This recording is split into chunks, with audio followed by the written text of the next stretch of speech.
Yeah, alright guys, I'm going to show you a video of what happens with my Jtag. I'm on dash 216202, and the kernel is on the same as the dash, but here.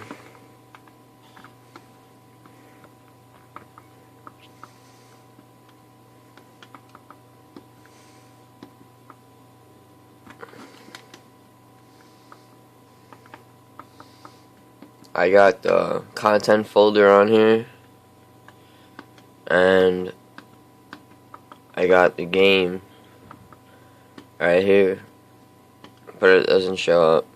Now, I have the patch one and a default. I'll run the patch one, and this is what happens. You get black screen real quick, and then you get that little blue thing, and then it just freezes the Xbox and it makes it turn back on.